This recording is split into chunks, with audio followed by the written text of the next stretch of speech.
I want to know what was the thought process of actually reliving it and accepting that you really lived through that.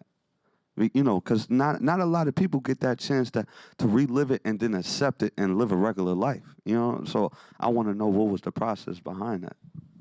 I wouldn't say I'm living a regular life, man. I go to therapy, you know, but you know, this is something that happened, and I'm gonna have to live with it.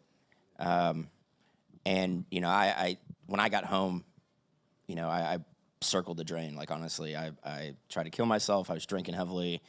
And then I got linked up with a good doc that kind of helped me, you know, realize this isn't it. This doesn't have to kind of like hang around me like a millstone, you know. So I mean, I wouldn't say it's a thought process. It's just constant maintenance, you know. Like go to my docs, drink a little less, you know, get in the gym, you know, knuckle down and really focus on school and the good things, you know. And that's what I've done, you know. I mean, if you know, these two guys would have come to my house 3 years ago wanting to talk about it, I wouldn't have been able to do it.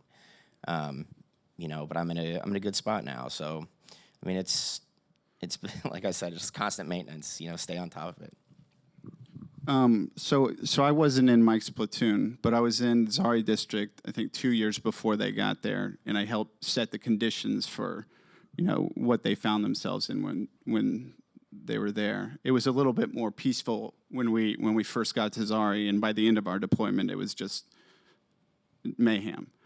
I would say, I mean, what drew me to Mike's story and the story of the platoon is that coming home from war, you come home with a lot of guilt, and the guilt is really what messes you up.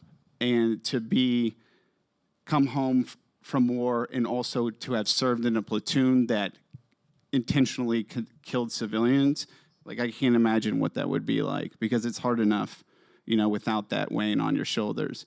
And second, you know, when you heroicize, you know, war criminals, you automatically vilify the guys who did the right thing and dimed them out. And so, yeah, I mean, I think like what's so great about this series is that, you know, there's a lot of veterans who deal with this situation all the time.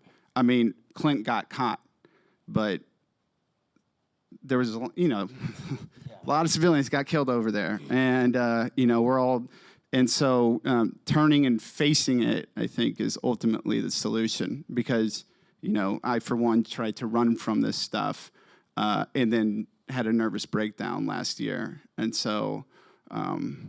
Yeah, that's why I'm very appreciative to these guys for making this film.